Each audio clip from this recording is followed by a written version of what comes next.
again, guys. I did manage to bend that plug back into place, and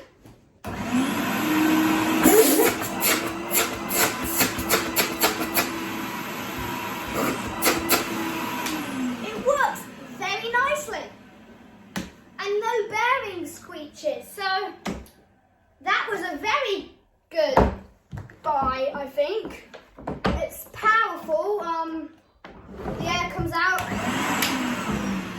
and yeah, put a bag in there, and you'll see an actual after video with a face cleaned, refurbished, and yeah. Also, I did mention before, it's missing the 800 watt sticker or 1000 watts, and it's got some sticker residue on it. But apart from that, yes, this is a perfect runner. And just so you know, don't get worried, it has still got the original plug on it. I didn't change a plug.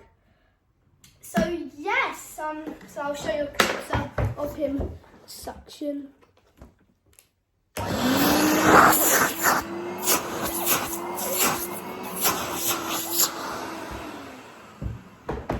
yeah, that is my new field inviting Henry.